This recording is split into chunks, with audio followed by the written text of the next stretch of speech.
When people say, why do you care about rec? And when we were with the chamber, and this isn't part of the Rec Reform for Terrebonne, isn't part of the chamber, it's a number of us that have been involved in it, but everybody kept saying, why do y'all care about recreation?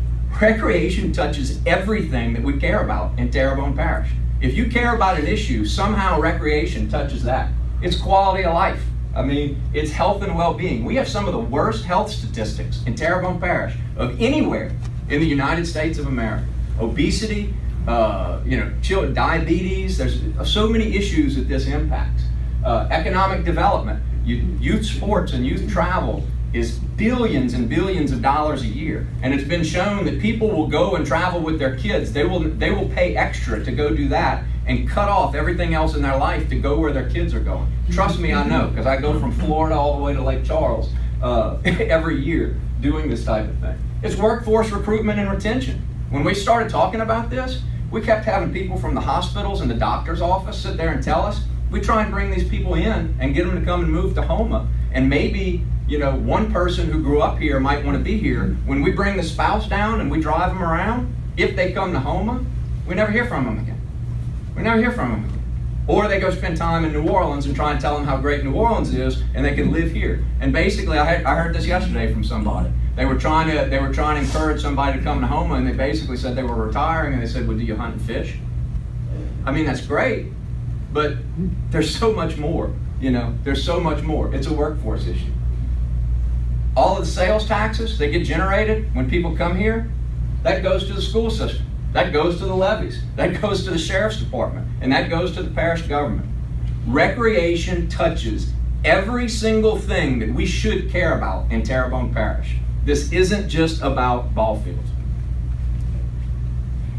Bayou Country Sports Park. This is what kind of started all this for me when everybody started asking us to sign a cooperative endeavor agreement. A lot of people are confused when you drive down Highway 311 and you see the soccer fields. That's leased land. That's not part of the Bayou Country Sports Park. The parents of the soccer association have to pay, after they pay all those taxes in that graph, have to pay to actually have leased land to put those fields on. So the whole thing was with the Bayou Country Sports Complex was to provide a larger area, not only for our youth, but also to capture those travel ball and sports tourism dollars on the weekends. We call it 5-2. 5 days a week, it's for everybody in the parish. 2 days a week, some portion of this may be used for somebody outside the parish to come and invest in our hotels and motels and restaurants and everything else. So it has something for everybody. But as you can see, it's got baseball fields, softball fields, the soccer complex, which the CEA is supposed to be the new home for the soccer association, tennis courts, Dave. No, that's okay, but that's fine. It has a big lake. There's supposed to be cross country running through this, a double gym. It has so many features, a water park. It had a dog park up here. It has so many things that are not just youth sports related. It is really supposed to be the centerpiece of recreation in Terrebonne Parish. Okay. And it was a $25 million public works project. So how did we fund it? This was the first thing we started looking at. And what surprised us is when we went back and saw how we did it compared to other parishes, we didn't dedicate any funding stream for the construction of the Bayou Country Sports Park. There was no ad valorem tax or no sales tax that we passed. We were hoping for state capital outlay money.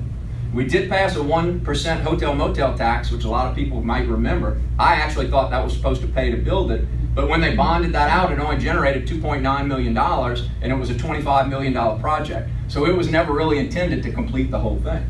We're hoping that the sale of half of the Martin Luther King softball facility will generate some money, but the rest of it is basically going to be a burden on the residents of Rec 2-3. There hadn't been a single dollar offered by any of the other rec districts that you saw on that map to go towards the building of that park. It sits in Rec 2-3, that's who has the cooperative endeavor agreement with the parish, and at this particular time, besides the money that the parish kicks in, it's going to fall in burden on those taxpayers.